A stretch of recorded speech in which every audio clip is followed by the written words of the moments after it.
Hello, listening people. Hello. Hello, Bartek. How are you doing? I'm doing okay, Ryan. How are you doing? I'm doing great. I'm so happy to be here. We are here to do a conversation about a movie that came recommended, but I'm also just delighted to be here chatting with you about whatever. Before we started this recording, we were just talking about video games that we've been playing, and I was talking about Metal Gear Solid. And I was thinking when watching this particular movie, what a great time to be playing Metal Gear Solid again, because this particular film we're going to be discussing today gave me vibes. Yeah. Some whiffs. I was thinking like, of the first game yes. quite a bit, yeah. Or the third game, sorry. Third game, yes. But we are spit and polish, likingly, because we're always spitting, and we're in the top 10 as #1 Poland podcasts. Yeah. That's right. As well as the top whatever 2 men podcasts. There was that. Yeah, list. that was like what, 20-something, like 24? Yeah, we should be #1. Yeah. We are top 10 2 men. We are the top Poland podcast, even though like 2 episodes ago we were like, oh, what did we do during Vietnam War? And I think that's like the second time in the podcast history we've asked that exact question. Did you find out? Well, I read it during the episode, right? Did your mum listen to that one and give you extra information? No, she listened to half of the Krakatit one. Well, come back to us and give us the answers, Bartek's mum. We gave you the clues. Give us the answers. But we are doing our show Pictures Powwow, in which we talk about a movie that has come recommended. And the movie that was recommended this time was from one of our listening people. That's right. You can recommend films to us. We add them to our list of films, and we eventually get around to them. So if you have a film that you want us to cover, hit us up on our social media or in the comments section or directly in our emails. All of that is available in the description of this episode. But what film are we talking about, and who recommended it, Bartek? So, it's one of our recurring listening people recommenders. It's Dr. Rashes. Way back we did, I can't remember what we did, but he recommended 2 films to us at the same time, and they were the 2 Patlabor films. Patlabor 1 and Patlabor 2. We did Patlabor 1 some months back. We enjoyed it, and we were keen to eventually get around to the second one, which was still on our list, and that's what this episode is. I can't remember the structure of the titles, but Patlabor the movie 2, Patlabor 2 the movie. I thought it was Patlabor 2 the movie. Yeah. I'm pretty sure is the name The real answer is whatever the Japanese title is. So, for those out there who are needing a bit of a refresher or being informed on Patlabor, Patlabor is an anime property. Mm-hmm. It's taken on many forms. I actually find it confusing looking at it like, oh, there was this OVA, and then there was this TV series, and there was a sequel series, but these movies exist. Do they all connect together? I don't know, but here's the most important thing for everyone out there to know is Patlabor 2, the movie, is a fairly self-contained story. You don't really need to know much about the previous film or the OVAs or any of that. So I would say that this is more accessible than the previous film, honestly. I don't know, maybe that's a bias because I watched the previous film, but this one I felt they really grounded it in the here and now of this present story, and the characters, there's far fewer of them to focus on in this. It's like mainly 3 people that we are following, and they presented in this film as like, yeah, you may know 2 of them, but we are also going to give you more context and information as if you may not. So that's something to at least say to the listening people out there if you want to check it out. I would still say check out Patlabor the movie, but what would you say is the plot of Patlabor 2 the movie? So the plot of this film is basically that there is a new sort of crisis that's happening in the city that our main heroes, who are a police force that use labors, which are big mechs, a new threat that is quite widespread and far-reaching, that has a mysterious sort of instigator that causes the government to, point fingers all over the place and make desperate measures to try to stop them that all kind of amount to faffing about. And our heroes, who are, again, just a police division that is meant to patrol, are being called to participate in this despite their judgment saying we shouldn't be doing this, and investigating who is behind this, the mysterious connection that they have to the perpetrator, and also giving us a little bit of a deeper look at the characters themselves. This is a noir. This is a bit of a political thriller. Yeah. It deals with espionage, counter-espionage. It deals with brewing wars, Cold War, paranoia type stuff. The mech aspect of this is so minute that I actually wonder if they came up with this story and were like, we could do it in the Patlabor universe, but this could have been on its own. Like, the whole big mech selling angle of the Patlabor whatever franchise is almost non-existent, especially if you want to contrast it with the previous film, where the previous film was like the big threat was, oh no, they're going to mess with our labors. In this, they are there. They're a very background element. This is a story about police officers, detectives, who are being drawn into a big conspiracy, and who is the truth teller, who are the liars, what is allegiance in the end, and what is war. You actually said last episode, it's like, oh, well, the Patlabor, we may be going away from dealing with war stuff in the movies we've been covering this year. And I said, well, don't say that. We don't know. And boy, does this movie say, no, this is about war. Yeah, and even reading up about it, it's like, oh, yes, they had a lot to say about Article 9 of the Japanese Constitution, which is about war.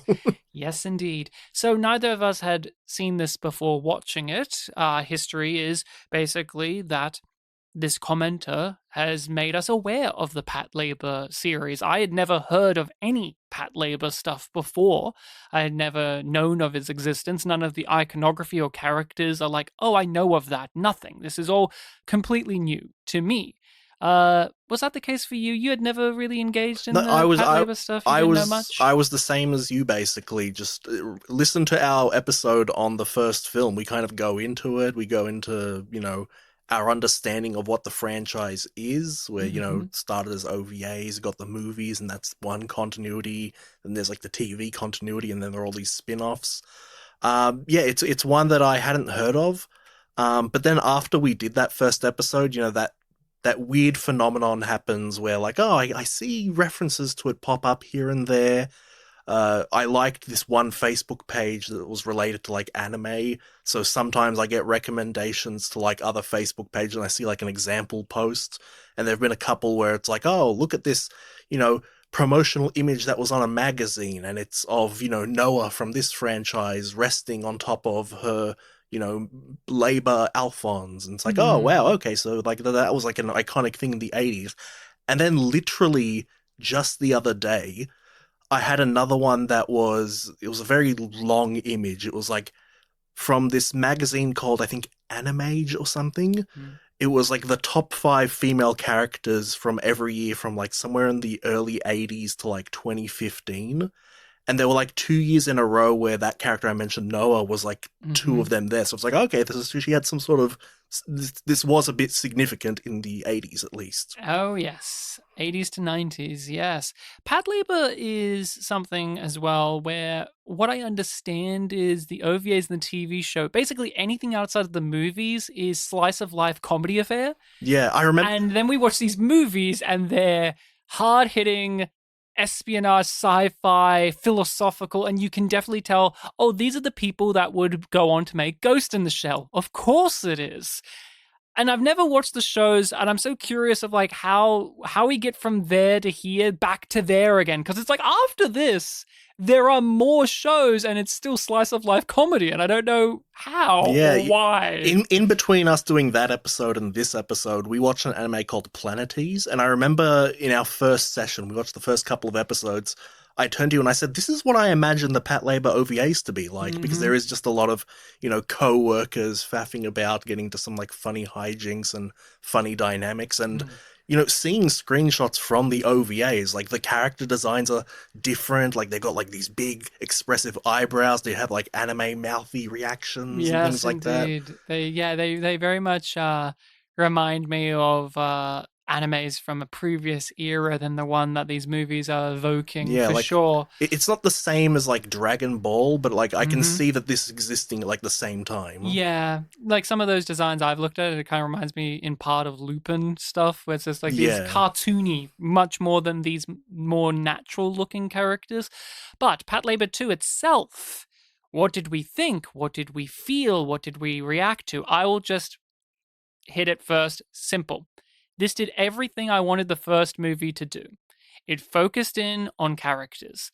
It stripped the cast back. It felt less reliant on the series that came before it.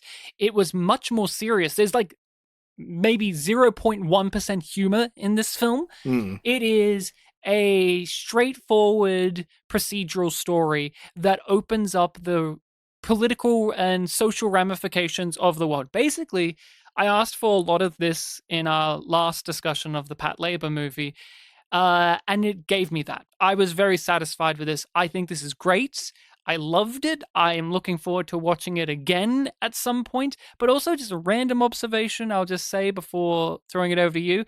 It is it is interesting that this creative team with the three movies we've seen with Ghost in the Shell and these two Pat Labors, that it's about like these cops who are chasing after an antagonist that's not really a character in the story at all. Like they are this nebulous force in the distance. With Ghost in the Shell, it's like literally in the title, a ghost in the shell. Like that's a program that's gone awry. While in these two Pat Labor movies, they have these individuals that are not here, whether they be not here because they're no longer alive or they're not here because they are somewhere hidden and there's acting on this terrorist angle. But I think it is such a interesting way to approach the narratives that these three films have in common of just like this enemy that we don't know where they're at. And in a weird way, it's not like them themselves matter, but what they are bringing to the table for us and the characters to muse on. Yeah, there's a lot of the characters are very confused throughout a lot of this film because they don't know, if this person that they think is the enemy, and if so, they don't know what his motive is. And you have this other character that is quote unquote helping out our two leads. His name's Arakawa. And he has a lot of, discussions, philosophical about like war and peace with our male lead. And in the end, that when you learn more about that character, the reveal, and who the villain actually is, you kind of recontextualize those conversations to be like, oh, that was basically like the motive of the villain, and that was him by proxy, like arguing the point. Yeah, there's so much here, and what I adored about the film is the minutia, is the day to day. Like here's how we go about the things. Here's us getting information, but we're doubting the information. We need to verify it, and this is emblematic of what the crisis starts as, which is a bridge blows up. And you're thinking, well, that will just be the start of crazy mech mayhem. Surely 60% of this movie is just about that one bridge blowing up and like all the little details, like this camera caught this, and we're thinking that it's these people, and the US have intel that they're willing to share with us, but why are they? And it's so, to me, that's bread and butter. That's bread and butter of science fiction. That's bread and butter of detective stories. I don't need it to be. Obviously, the scope expands out as we get later in the movie, like there's evil blimps and stuff. But so much of the movie is them having to recoil and react to this one incident that is relatively small in comparison to what you would expect from the setting itself, and even with what we came off of in the last movie. Yeah, and also, what does this mean? Was this an accident? Was this on purpose? And if it's on purpose, like, what's the next step in the conspiracy? So, what did you feel about this overall? I enjoyed it. This had a really good atmosphere to it. Like the music's not stuck in my head, but I remember while watching, like this music is really great. We had so many just serene moments, like during the martial law sequence. during, sequences where there's just snow happening and you see our Mm-hmm. characters, just contemplating. You really get a sense of things going on. There's a moment at the end of the film where like so much is told just through hands. Mm-hmm. Like I was thinking about that a lot after watching it. I did have some niggling things going on in my head, just simply because of my awareness of what this franchise is. Walked in with some expectations that were subverted. And also because we pointed this out last week, we hadn't seen the OVAs. There was a sense that, like, oh, yes, something is missing here because this film is set during like a sort of end of an era for the police division. Like Yes. I mentioned before, like, oh, I imagine that this franchise is a bit more like the early parts of Planetease, where it's about like the crew. And in the first film, that's set during the time where, oh yeah, everyone's together, everyone's, you Yeah, know, these plucky characters who are yeah, learning the ropes, but they're also and experts. we still focus on a few of them. Like that one's like, oh, it's this character's the main character of this movie, even though he's like the, secondary main character of the franchise. But you do get a sense of like the other members, like the hot-headed guy. There's a Mm-hmm. guy with there's like a henpecked husband. Mm-hmm. So I was expecting, oh yeah, we'll see a little bit more of them in this film, but this is set like much later, where a lot of them have like moved on to different jobs, and it's really just like the two leaders of that division are the only ones left And she doing got the a job. promotion. She got a promotion, and so the first time you see the male lead, he's like fishing, and I remembered in the first film, like, oh yeah, he was kind of like a laid back guy, and he had like a good rapport with his like subordinates. And the only time he really does anything close to that is during that fishing scene where a guy's asking like, hey, can we go home early? And he like, says like, yeah, that's fine. And then the guy goes away and he's like, yeah, it's not fine. I thought he had some moments of levity, like when they went to visit their old boss, who's like at the table eating Mm. food and whatever, and like they understand the severity of the thing, but he's still exchanging like the barbs of what used to be their dynamic back in the day. I thought that they did a brilliant job of kind of establishing this thing that you're talking about. There was like this whole scene where politicians or higher ups were talking about like we're going to be expanding the labor series out to this and this, and it's going to make the whole entire existence of this minimized drastically, but we also will be giving that and that and that. And the whole elevator sequence that kind of follows up after that, where the corporate stooges like run into the elevator and they're trying to talk to her Mm. about like Coming to you've a got a reunion or something. yeah, you've got a promotion and yet you haven't really bragged about it. Like, what's the deal? And you just see how despondent she is, and it's just a very quiet, serene scene. But I didn't even yeah, it's a fair point because I did walk into this thinking it was going to be more of an ensemble in the golden era of this crew time, but I just maybe had a bit of a I didn't care about that too much because to me this is exactly what I wanted, which was like boil it down to the very essence. Give me characters because I felt the biggest critique I had of the last film was I didn't really connect to the main two characters that much. Like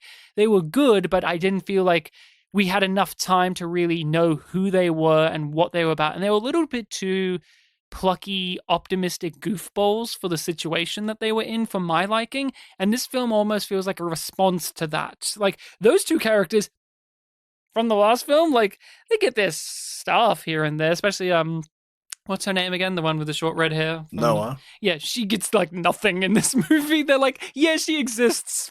Yeah, There well, we she had is. we had like an establishing moment for her, like establishing that this is like an end of an era thing where like they're riding on a bicycle together Mm-hmm. to look at their old labors, and she's the one that was crying over the fact like, oh, my labor that I've given a human name has this bug, and this is really affecting me, really showing you that like, oh, she has a connection, Mm. and also going back like a magazine featured the robot with her and gave it the name. So it's like there's significance there. And she just says something like, "Yeah, I've moved past this." So it's like, "Oh, this is different." Was that the labor? Which labor was it where they brought it anyway, even though it was malfunctioning? Like, oh, we can't stand it up because if it fell, because it would fall over and that would embarrass everyone. So we're not going Maybe, to do maybe. that. I like that those kind of things. I do like also thinking back, like in the first film, like we had that film did kind of like bookend the labor stuff. Like we got some at the Mm-hmm. beginning and then like the action climax at the end. in this one, we don't really have that much of them at the beginning, showing that like, oh, technology's kind of moved on. Like you see, that they've got this like kind of spidery thing going over the highway, like going over the cars. Like, oh yeah, this is much more efficient for patrols and stuff like that. And yeah, you don't really see too much of those giant mechs. You And even those have, spiders become relevant later in the movie when we have to yeah, take some out. We do get the classic setup payoff of like, hey, don't rely too much on technology. You have to rely on your own hand-eye coordination and gut. And then obviously that comes in later in the movie. that's Not even literally what I was about to bring yeah, up. Yeah. it wasn't as they did do it in a slightly different way. Like I still like yeah, that was fine, but also just grab. Like I like that one of them was like, I'm not really good with the gun stuff. I'm just going to grab their gun and point it up. That was I like that just they kind of learned a bit of their lesson from that beginning of this, but they didn't fully get there. So they're like, screw it. I'm just going to grab their Gatling gun and just try and make it not shoot me. I thought that was very hilarious. I'm like, oh, that's neat. See, Mm. that's a neat, like, little twist on what we already knew was going to come later in the movie. What did you think of the animation? I thought it was a drastic step up from the last film. I just thought it was very moody and just You the nailed it when aesthetic you of said it it. was noiry for Mm. sure. Yeah, that was just it reminded me a lot of Ghost in the Shell, like much more so than the first film. Because yeah, the first film did feel a bit more, like you said, plucky.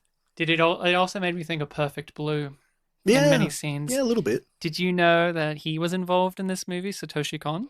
Yeah, what did he do? He was like one of the animators, and he did like set designing stuff. But he also did a lot of animation stuff in this, which makes sense, especially when you get what I like to call the Satoshi Kon staple of like the weird fisheye lens effect of characters' faces right up next to the screen. I think I mentioned that when we did the last film. I was like, oh, some of this reminds me of his work, like especially Yeah, those like when we have the extreme close-ups, and we had so many of them in this movie we had for the a really dramatic effect rather than creepy effect. Like last film, it was creepy. This one, it was much more for like a dramatic, like he is a character zoning out and disassociating, much more than like they've been possessed or yeah, whatever. but both of these films did have moments where it's like the perspective of the screen they're looking at. Like I Mm-hmm. think that was the YouTube thumbnail that I used Yep. for the first episode, where it was like he's looking at the thing, and then there's a part in this film where they're watching a karaoke video, which it's relevant to the investigation,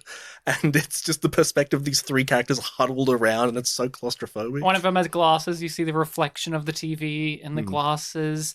The animation went to extreme details of these small things, like when a character. Okay, so the camera is set up in the back of the car. We see the character get in the car. You see them get in, but you see the car bounce because of their weight being in the car, like how we do with some cars in real life. And so you see like the windshield move up and down. Like they went to these extra efforts, or the things of like at night, one of them's opening up the glove box and the light in the glove box shines on their face so we can see the reflection of them in the windshield at night. Like all of these things, and like that would be such a pain in the ass to Hmm. do. But they're doing it because it's about these little details. Like this is a film in which they spend like 5 to 10 minutes breaking down if this silhouette of an airplane is of a specific type of airplane that could implicate this group or implicate that group. So the animation, I feel, needs to step up in those minute details as well if we're going to be invested in the characters examining the finite details as well. So I really commend the look of the film, and yeah, it felt very Ghost in the Shell while still keeping true to what the vibe or aesthetic of the previous Patlabor was. It didn't feel like, oh, now we're in the Ghost in the Shell world. Like it still had its own brand of noir moodiness, and I very much enjoyed that. Hmm. Yeah, good art direction going on. So, what are some things that you want to discuss about Patlabor 2, the movie? There's a motif of birds in this film, and I didn't remember this until I was looking up something about the first film, but the villain of that film Mm-hmm. had like a bird that Yes. was key to his plan. Yeah, I remembered that from the first one. I was wondering if they were going to connect that through or not, but I did like that it was a little plan of this antagonist as well, like especially with the blimps. Mm. I thought that was neat, and just like the weird connection of like looking at one of the labor series, like one of the labors in the base, and there's just a bird perched on it with its cold eyes. It's like Yeah, yeah. okay. We have the opening scene where it's the guy who ends up being the villain's like, backstory, where he gets defeated in an unfair fashion, and like as he's defeated, he turns around. There's these birds watching him. They do a caw, Yeah, and and then throughout the film, that's kind of like his little leitmotif sound effect. yeah, it's really good. You have all this imagery of birds. Yeah, there's a lot of great recurring imagery of stuff like that. The birds, like it's also this cool thing where in that opening sequence we see it actually made me think of the previous film as well, where you had kind of like a little war battle stuff going on, but a character who's defeated in his big mech thing, and then he's surrounded by nature because that Hmm. was a much more like jungly type Yeah, it environment. was in There's the Southeast Asia somewhere. statue of a ancient statue of a person's face, and then all of these birds, and he's like just surrounded by greenery and shrubbery and his ruins of his mech thing. And then as we see with this movie, they're kind of winding down the relevance of the mech stuff for our characters, and it's like they're just being enveloped more by the nature around them and by the ever bustling city changing as well. Like the fact that a bridge gets taken out just cuts off most of the city for most of the movie is very funny, while these birds and the blimps, they just fly around without any restrictions, without Hmm. any care in the world. Oh, they're just civilian ships. Can we also praise? There was this one moment I loved. I thought it was great where I was he an employee at like where the Zeppelins were. He got knocked out and handcuffed to a pipe, and he wakes up and he's like, "Oh God, no! They've taken the things," and he's trying to get himself free of that. And you're like, "Well, obviously he's fucked." And then you see he's actually just ripped out the entire pipe and he's running down the stairs. Yeah. And I'm like, what a legend! Like, what a absolute fucking hero! Like, what a great little detail. And then he goes to his car and they've completely ripped the insides out of his car. And then the one moment of humor that like I was like that stood out was him being like, "Where's the phone?" And there's a billboard behind him of a woman on a phone. I just Yeah, thought that was yeah. really It's like an great. ad for Hawaii or something. Yeah. Really good stuff. What did you think of our characters overall? Like we've said, they've really started to just hone in on two of the ones we've known previously and a new person. Yeah, so like I said in the first film, they were kind of like if the team was like the kids, they're like the parents. When they talk to them, they've got a sense of authority and they give certain wisdom or their own take on things. But you did have scenes of them in the first film where like, oh yeah, when it's just the two of them, there is a sort of like more quiet mood. The Goto is still like jokey, but like not to the same goofy extent that he is with like the Asuma or whatever. And so it was interesting that we get a whole film of that basically. And yeah, delving more into that female character. Because I remember when what was her name? Nagumo, I think. Yeah, yeah. Let me Something let like me just that. double check because we were doing a whole episode where she's the main character. Yeah, of course. Yes, Nagumo, You were correct. Shinobu Nagumo. Yeah. Um, I think she was the one I liked in the last film. I was like, I want more of her. She that's seems like a capable That's character. what I was gonna say. Like, yeah, we got a little bit of her, and then I mentioned like, oh yeah, I read that apparently she's the main character of the next film. That kind of Mhm. piqued our interest a bit. And boy, did they land that so well. She was just such a complex person. She has this background of almost disgrace, kind of, because of her relationship with this man. And like, he was married, and like, there's all of this hearsay and rumors. And oh, it still carries on for her, even though he's like no longer around. Well, Like, the yeah, idea is that like she's more qualified than the job she has because this was like the punishment job for her or something. yeah, that's her punishment job. And it's just there's but she has a certain stoicism to her. She's playful. She has her moments. Like I like the back and forth of like, are you going to make that an order? No, I won't do that. And then later on, she's like, yes, I am actually. Here we are. Boom, boom. And she like leaves the room, and him being like, oh no, please, I'm not going to do that. As he's like warming his hands by the kettle that they're boiling inside. And there's little touches like that. But I found the two main people to just be a great duo where he's a little bit more lackadaisical than she is, and she's got a bit of a chip on her shoulder to prove, but she's not a hothead or maverick. Like both of them are professionals, and which I really liked. I like that they were professionals, they weren't stupid, and when the chips were down, they knew that you don't have to stay stuck in the situation. Like when they both eventually like quit or like walk away or like, yeah, detain us if you like that was like a very cathartic moment of the two characters kind of meeting on the same page, because they weren't on the same page for most of the movie, but not as if they were opposition to one another, just they had a slightly different outlook on life and the Hmm. job. Yeah, like I think the guy that went to the Zeppelin place was like Goto's like subordinate. That he was like, oh, don't. We're not going to tell her that we're doing this. Mm-hmm. This is the way I want to do it. And then we have the man who brings them the case. He is the guy with the lazy eye and the glasses, and he has all of these Because it's like pieces of information to give he's them. got this like permanent smirk, just because that's what Yeah, his mouth is like. he looked like a Satoshi Kon character to me. Yeah, He would be in Paprika. it was like a mix of a Satoshi Kon character and like a Naoki Urasawa character from like Monster. Yeah, yeah, yeah, yeah. I could see that kind of style. What did you think of him? I liked him. He was fun. There was a sense of like, oh, his face is kind of always like that, so maybe he's not joking around, but there was a humor to him. And yeah, he had a really good sort of vibe going on with Goto, where even at the end of the film, when, he's getting arrested because, oh, you were one of the kind of triple agents that was masterminding everything, Goto was like, I really enjoyed debating with you. And then silence. He was a character where he would just not talk, and that would be his response as well, Hmm. which was unnerving, but also it just added to this like need to know basis that he operated on, because he was like an echelon higher in the ranks than they were, and like in terms of like the law enforcement and all of that stuff, and it was like, oh, obviously he's using us. Like I like that they were immediately like, oh, obviously he's using us, because why would he come to us Yeah, for he's this? Obviously it's a like an manipulation. intelligence officer in the SDF, and he just pops up out of nowhere at really convenient times.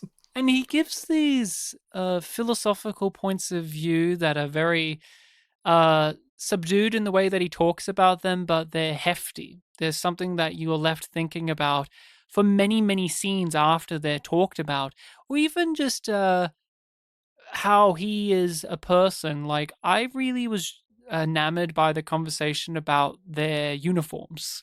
Mm. Yours is very bright and colorful and garish. It's like, oh yes, and I like yours. I'm jealous of yours. Like, oh, mine comes with drawbacks as Yeah, I'm jealous well. that you get to wear civilian clothes.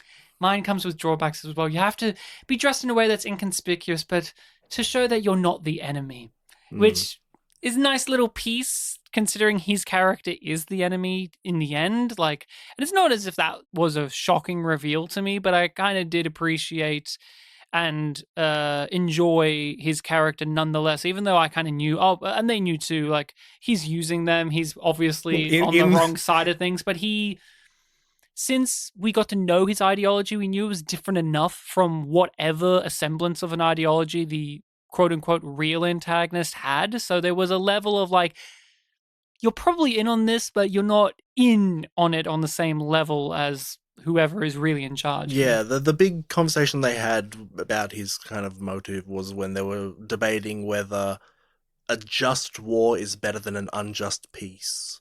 When Goto Mm. was like, well, no, peace has to be better than war. And how naive he feels about that. Like, even when he makes that point, he has to like clarify, like, I mean, I know it's more complicated, but I'm a cop. Like, he has to narrow it down. He has to be like, I have to think within the parameters of what I am, and the villain and this character looking at him or debating that throughout the movie of like, is that how you want to go through the world? Just blinders on and thinking, well, if I do my little bit, then that's all there is. The war's always been on. You just haven't noticed it. Yeah, that's right. And Yeah. Goto, he gets disillusioned at some point about that. Like, he repeats like this whole entire thing, and they're like, "What the fuck does that mean?" It's like there's been a war the whole time. We've just been oblivious to it because I'm trying to stay in my lane. You're trying to stay in your lane, and really, there's been stuff happening this entire time. Yeah, a lot of fun dynamics where they go back and forth like that. Like even in an earlier scene, I think it was the end stretch of their first meeting when they're driving in the car, and then something really serious happens, so he starts speeding over somewhere, and Goto's like, "Hey, we're cops on duty, right?" He's like, "This is more important than that." This is way, way more important So than that's like a that. disagreement. But then when they're watching like the karaoke video and they're waiting for like the frame where the thing happens, they start talking about the song and like is Is this the lyric right now? It's like, no, it's this. They knew the moments in which to put the pedal to the metal with like the drama and moments to ease up on it. But what do you think of these conversations and these ideas that the film is wrestling with overall? Yeah, so it took me a while to really, get a grasp on the whole point, but in reading about it, it did make more sense in hindsight. Made me appreciate the film a bit more after the fact. The idea that this film is a sort of commentary on Japan and where it stands with regards to war. Mm. Because one of the big things in this film, and you get that in retrospect with the opening scene, is that oh, we're UN peacekeepers. We're here in the jungle to keep the peace with our giant robots. Mhm. And, these rebels are attacking us. And it's like, do we have permission to fire back? No, we're here for peace. Just evade it for now. So what happens? They get defeated because they're not fighting back. And so the main ideology of everything that happens in the end ends up being that Japan is too, I guess, used to the idea of peace, Complacent, yeah. complacency, even in situations where they have to, actually take more of a stand against, a threat. Because I think it said that the Article 9 is that Japan will not use war as a means to settle international conflicts or something like that. And Hmm. for a lot of this film, the government thinks that, like, oh, is this an American like conspiracy against us? What should we do? And they kind of go back and forth about these ideas. Go do this. No, we don't think that's a good idea. No, do it anyway. There's a scene where martial law gets placed on Tokyo, Hmm. and while it's happening, there is like this really dramatic tone to it. Like, oh my god, martial law! Like, what do we associate martial law with in real Yeah. life? It's like, oh, things are getting serious. It's like kind of like COVID lockdowns kind of thing going Hmm. on. But then the montage after that is, you know, life just going on while martial law's happening. Little kindergarteners are Yes. waving at the soldiers are The waving status back. quo. Just traffic is a little bit worse, but like everyone's calm there. You get this one scene where there's just like three soldiers standing around these two girls, like, hug, meet up, and like chat and walk away. And it's like, oh, yeah, martial law isn't really doing all that much. So it's this contrast between like, oh, we need to take action, but also Hmm. like, what action are we But taking? but it's also like that double-edged sword of like, yeah, it's not maybe doing much on the surface, but the militarism is everywhere and it's now becoming the status quo. And it's like this conversation that the movie's having too about like this sense of like Japanese nobility of falling on one sword rather than drawing blood on the sword from someone else. Like that is kind of a part of it. Like there is like we would rather in this situation put martial law on our own people than potentially look outside of Japan and actually engage with the Americans of the obviously shifty evil shit that they're doing. But we won't because of these reasons. And that's like what drives the main antagonist to this whole entire ploy where it's like all he has to do is blow up one bridge and everything goes the way it needs to go. Yeah. Like he doesn't need to do much else. And he starts really small scale. Like, yeah, he blows up a bridge, but he waits for there to not be that many people Mhm. there. Then there's like the blimp thing where it's like, oh no, they've gassed it. Oh no, it's just like, Inert. it's just dyed smoke. Yeah. It's nothing. But there is actual poisonous gas inside of there. It's a flex of like I could. Yeah, it's a thing of like, imagine if this was for real. Hmm. By the way, there's many more blimps in the sky, so don't mess with me. Like there's this Yeah. there's this element, but yeah, there's this conversation that like yeah, well, defeating war is great, but it's about enforcing the peace. But it's this again, the dialogue about like what ends justify means are you willing to go to? Like you say you want to enforce the peace, but you're willing to sacrifice yourselves over that then actually fight back because we have this war trauma of the past, whether it be real life Japan or the sci-fi allegories that it's using in this, where they like list all of these conflicts in the past that are like these sci-fi Patlabor stuff. And I think they even mentioned, because this film was in 1993. And it's set in 2002. Yeah. But because in real life, the Cold War ended, they make a comment about like, oh, the arms race is over. So, Yeah. Or is it really over? Like that classic. And this film is, again, dealing with these issues, and yet the antagonist, the person that's causing these things to be brought up as a dialogue, is not present. He's not a guy who's giving a speech and like he's not having a conversation with them. It's his actions that are making the characters think these things and come to terms with these things. And there's so much of the time where they're like, what's his motive? What's his agenda? And they're driven kind of up the wall at the fact that they can't figure it out. Like they can't figure out what the motive and the agenda is. And then it drives them up the wall that it's so simple and obvious. Like when they actually kind of come to terms with it, it's like, okay, the terrorist is a terrorist. Like, oh, huh. And having to even question for a moment the sanctity of the structure that keeps them the way they are is uncomfortable to do, especially if you are the characters, which are law enforcement. You have to enforce the status quo. And if you're being told, no, the status quo is inherently broken, what are you going to do? Yeah. And a lot of the things that he is, commentating against are even things that we saw in the first film. Like a big part of that film, I remember there was the scene where Goto had to like tell all these upper echelon bureaucrat people like, oh, look, convincing them to actually do something. If this happens, you're fine because of this reason. If this happens, you're fine because of this reason. It's win-win either way for you. And that was like, oh yes, okay, you've convinced us. Go do what you need to do. It's, fighting with these people. And you even have a scene in this, the scene where they quit. Yeah, where that tactic of yesteryear doesn't work anymore. They've cashed in all of that stuff, and this conflict doesn't allow that type of ace up the sleeve. We got the permission to do what we got to do, because the whole point is, yeah, but what you got to do is kind of the problem, That's the issue at hand. Like, you got to do what you got to do, but actually no. Like, actually no, you don't. You have a limit, and the limit is outside of Japan.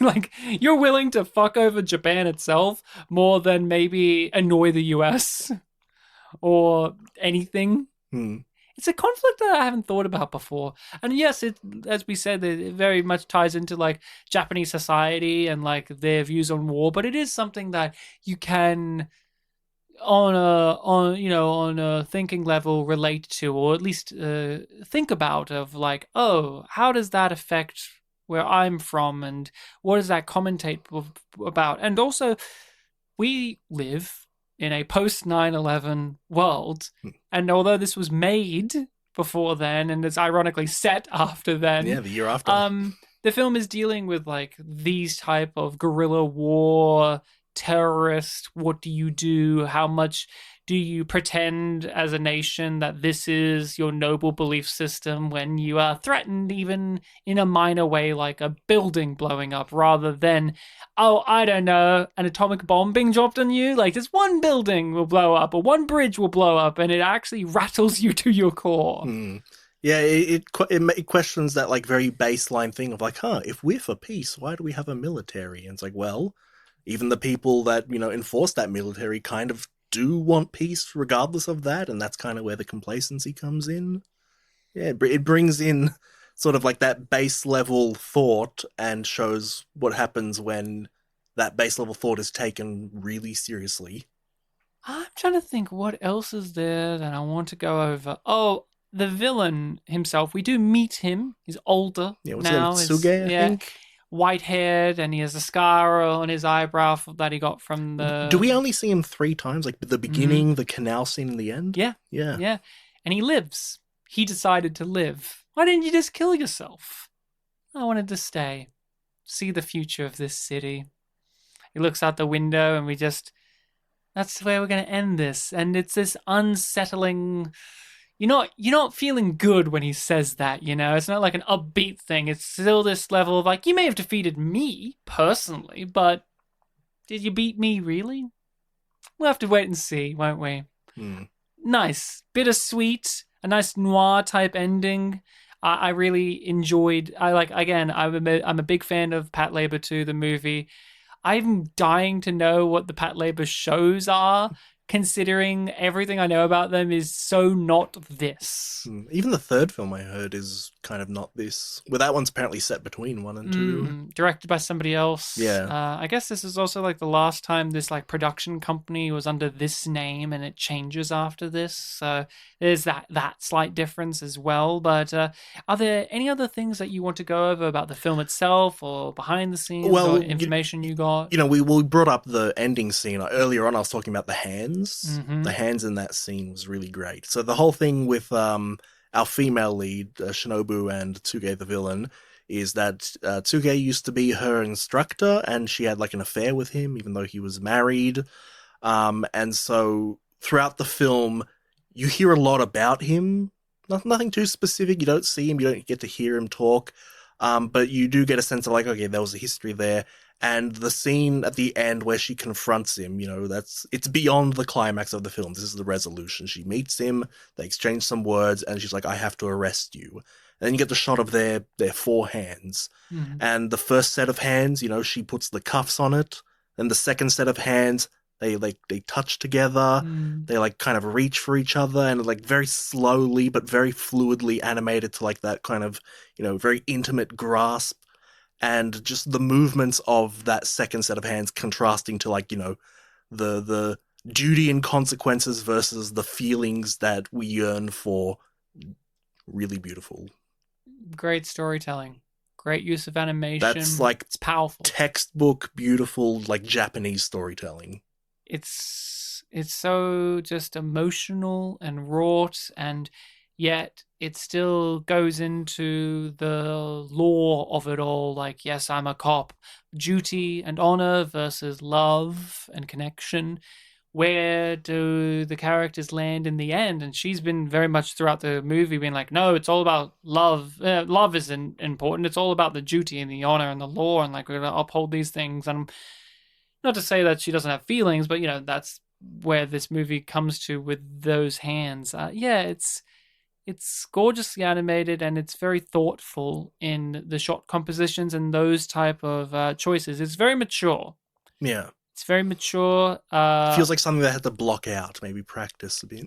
It is a recommendation from me. I highly say to everyone, give this a watch. There's copies of this available on the internet for you to see for yourself. I watched this, and I also just want to commend. I see some people complain about this. I read some thoughts on this, that it's boring, that it's languishes and things. Love that. I love that this film has silence, not necessarily in terms of actual audio, but just in terms of visuals. It will just stay on a scene. Here's a shot. Is this driving the plot forward? No, but it's vibes. Sometimes aesthetics and vibes and just mood and atmosphere is integral to the piece. And so there were many moments within Patlabor 2, the movie, where our characters are doing a thing that may not necessarily be the, cracking the case wide open, but they are as important, if not more, to me. So I highly recommend it. Yeah, I can definitely see that complaint. There are very slow points in the film, but again, the visuals, the art direction, and the music put together, it just created an atmosphere that made me accept, the slower moments. Even if there was a part of me that was like, okay, let's move on. I really was enjoying it, so I recommend it as well. I haven't really decided which one I prefer between the two. They are very different films. I do kind of miss the pluckiness of the first one. There were a lot of great moments in that, but there were also a lot of moments in this where like the humor kind of poked at that. Like, you have the moments where like the policeman raises his hand like, so I have a question. Moments where yelling back and forth. Those were a lot of fun. I mentioned before that there was one voice actor. I'm like, oh, you were in this and you were a very minor character. There's a scene like halfway through the film. It's when the martial law is being put in place. Two of the police officers are in a like convenience store, and they get a call telling them to, stock up on a bunch of food right now. That's your new directive. Drop whatever you're doing, do that. And they're stocking up on food, and then one of their superiors just enters the convenience store, and you get this kind of like wide shot of him, not fully slightly off model, and he's like yelling at them. And I didn't catch it until I was reading up about, who was in this film. And then I had to go back and listen. I'm like, oh, okay. That's Fumihiko Tachiki. He's the guy that voiced Gendo from Oh, Evangelion. oh. I did think of Evangelion during some of this movie as well. I mean, that's always a given with some of these, musing on things, philosophical animes that also involve big robots. Hmm. But I did think of it at times, especially like during the elevator scene, which is like it's a static elevator scene. I'm like, oh, the famous elevator scene in Evangelion. But it is your time to recommend a movie. So, what are you pitching for next week? I've been tossing up between one of two films. I was kind of set on one of them, but then when you said, "Oh, Patlabor 2," I was like, "Ooh, do we want to do two anime films in a row?" Maybe. And then I thought about it some more. It's like, oh, and it's going to be three Japanese films in a row that focus on a female protagonist. Okay. So it's like, okay, do I want to go with that one or my other one? I think I will go with the anime recommendation though. So this one is a film from 2006. Okay. So we're jumping into the 21st century for the first time this year. Ooh, scary. No, it's not a scary film. I'm scared. It's scary. Scary. It's Urotsuki Doji 3. No. Legend of the Demon Fucking. No. No. It is. That wasn't made in 2006. I know that for a fact. Hey, they took a while to get the funding. So. Yeah, that's it. That's it. No, and this film's actually directed by someone who's done an anime film that we've covered on the podcast before. Oh, interesting. Yep.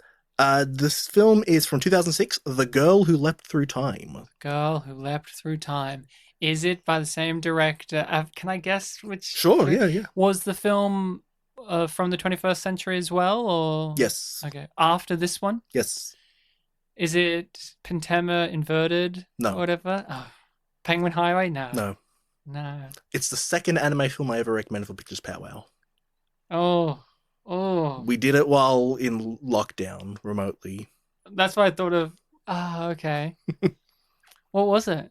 Wolf Children. This is from Mamoru Hosoda. Oh, is this going to be a furry film? We'll have to wait and see, everyone. Oh, Let's find out. Oh, Bartek. Oh, no. It's a girl who's leaping in the sky. Oh, okay. I'm sure she has a tail. But we shall be back next time to talk about that film. We will obviously be watching it in the original Japanese. Mm-hmm. So everyone make sure to find a copy of that, and we will be here to talk about it. If you have enjoyed the podcast, make sure to share it around and give us a rating and review. If you have film recommendations yourself, make sure to email us over at...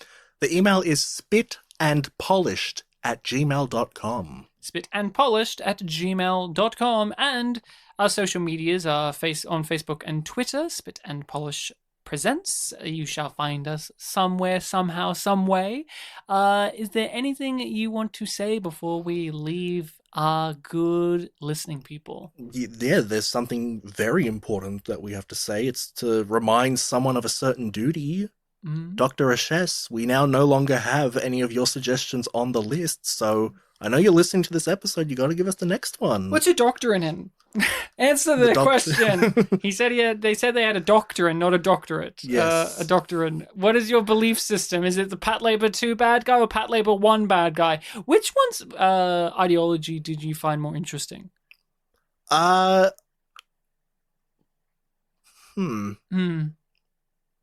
a good question. They're both good. That's the problem. It's like choosing between gold and gold. Yeah, I did like that they both had like different sort of like central theme where it was like one's religion, the other is about war and peace. Mm-hmm.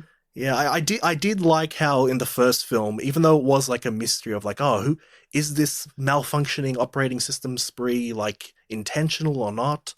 But I did like how everything we learned about that character, it all led back to religion, down to the fact that his name rhymes with like Jehovah or something like that.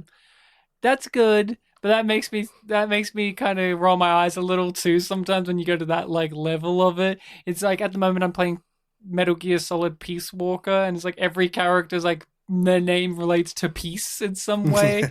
And there's like late reveal there's a character whose real name is actually my name is blah blah blah about like keeping like peacekeeper or blah blah blah. I'm Yeah, like, yeah, shut up, shut up. But I think I liked the first antagonist a little bit more, but in a weird way, I liked how the plot unfolded of this antagonist. So yeah. yeah, it's a win-win no matter what. We have to see how they compare to the antagonists of the OVA I series. wonder what the antagonist of the third film is too. I didn't even. I think I knew there was a third film, but I knew it was different. I Like remember it's way by back I read some like, different people. yeah, it came out. I think it came out like 9 years later. Doesn't have have we even said the director's name? Mamoru Oshii. He Mm. didn't do it, and yeah, it's set between the two films. So whatever had happened in that, it's happened already in the world of this film. None of our main characters die. Now, Well, well, some of them were missing, I yeah, guess. we don't know the fate of some of the characters in this, so you could be wrong. Yeah, we don't know the fate of the greasy pizza, I'm slop pizza. slot pizza, whatever it Slop was. pizza, thank Did you. you There look it was no up? slop pizza in this. I did look it up. It was slop Oh, thank pizza. God, I forgot And to. Bartek, I can't wait for your movie recommendation next week to surprisingly be about war as well. The girl flies into war. Oh wait, hold on. There was one trivia thing about the next film. What was it? Oh, I can save it for the next episode. You bring it in as your Polish fact. Mm.